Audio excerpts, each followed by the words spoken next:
And I welcome you back to the Dobrinic channel, and there is plenty going on this Saturday morning. There is fires in California again, as the drought has not subsided. We got the Santa Ana winds blowing out there, and we have some warnings. And without further ado, there's plenty to talk about. We're going to go right over to the maps here, and you have all these wind warnings out here in California, and they're no joke. These are high wind warnings, and this is to remain in place until Saturday at 11 a.m. From 2 a.m. to 11 a.m. here. Down here close to San Francisco, you got high winds till 11 a.m. Over by Los Angeles down here as well, you have high wind warnings until 3 p.m. today. So from 5 a.m. to 3 p.m. over by Los Angeles, it's going to be a rough flight coming in. And then up here by Lake Oroville, you can see that they have high winds until 12 p.m. today from 7 a.m. to 12 p.m. So if you live in this area here, be mindful of it, as it has dried out quite a bit. And I want to go over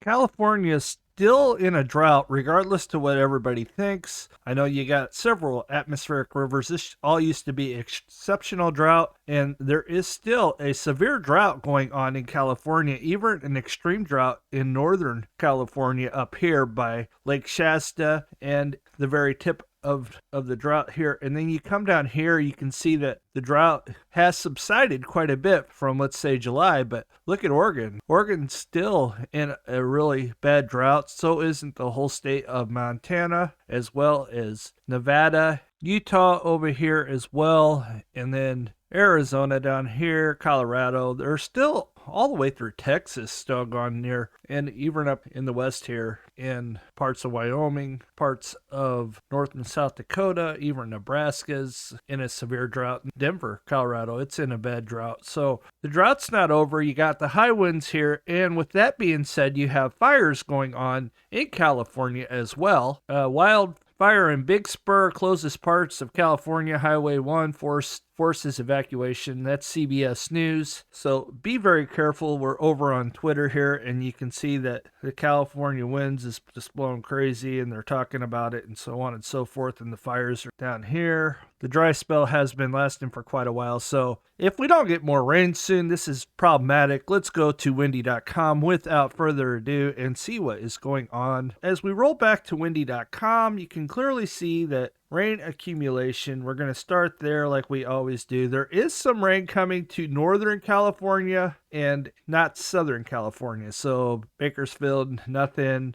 San Diego, not a whole lot.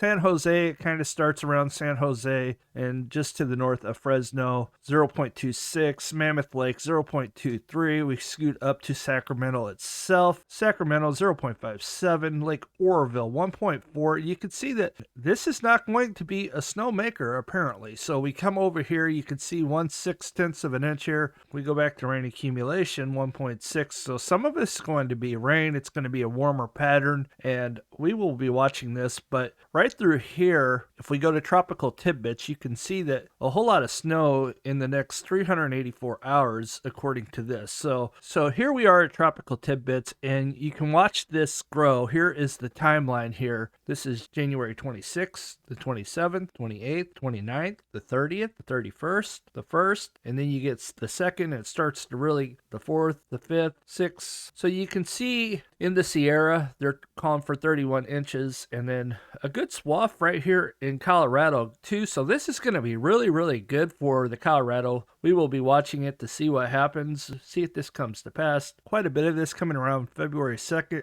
February 3rd. So we'll be seeing if this comes to pass. They're calling for 31 inches. That is a whole lot of snow, and we'll see what happens. Now, let's roll over and see what our water levels are. So we get another big bump. This could put us at the 850 mark at Lake Oroville. Let's go check it out and see what's going on. Your current water level at Lake Oroville is 740.44 feet MSL. Saturday, January 22nd, 2022 at 6 a.m. The level is 159.56 feet below full pool of 900, and the increases have come to a crawl 0.39, not as high as it once was. Let's go back. Here are some of your best observations, 2019 and 2018 here. You can see from about 793 up until 883, this thing rises fairly rapidly. So even right here, you can kind of see a similar pattern. So we'll be watching this to see if this comes to pass, and then it starts to dip down, and then it starts to come up, and it does both dips right about the same spot. Did you notice that? Kind of close to the same spot. Isn't that weird? Around April 7th, you get a low, and then it starts to trickle from all the snow melt, I assume, and then it starts to fizzle out. So we go back to 2022. You can see it's kind of doing the same pattern as it did 2018, only we're a lot higher than we were in 2018, so this is looking fairly good for the season. I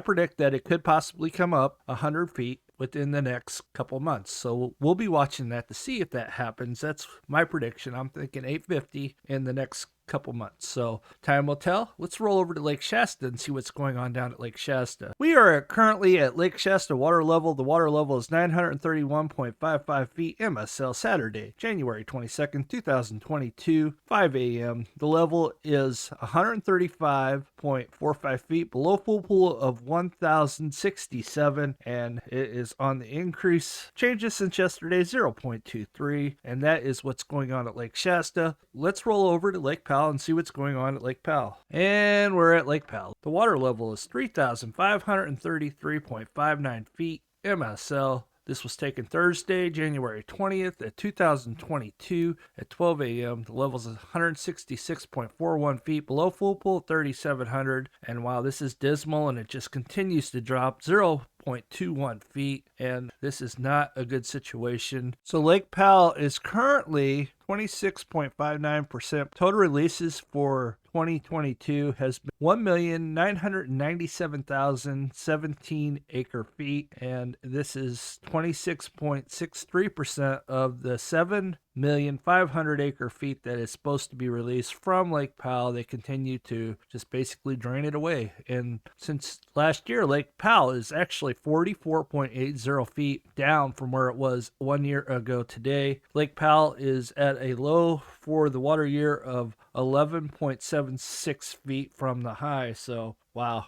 just continues to drop and drop and drop. Let's roll down to Lake Mead and see what's going on down there. Here we are at Lake Mead water level. The water level at Lake Mead is 1,067.09 feet MSL Saturday, January 22nd, 2022 at 7 a.m. The level is 161.91 feet below full pool of 1,229 feet. The lake continues to drop 0.9 feet. And fluctuating it is just like it does this time of year. Ultimately, we want to see an increase, but so far it's decreasing, so that's what's going on there. Let's roll down to Lake Mohave and see what's going on. The water level at Lake Mohave is 640.41 feet MSL Saturday, January 22nd, 2022 at 6:45 a.m. The level is 659 feet below full pool of 647. The level is down almost 7 feet, 0.5, and this thing fluctuates a lot. It's just a storage tank for further down the road, and further down the road is Lake Havasu. Let's roll down there. Hey B, how you doing? Hope everything's well. My buddy B's down there at Havasu and others as well. So Lake Havasu water level 447.86 feet MSL Saturday, January 22nd, 2022 at 7:30 a.m.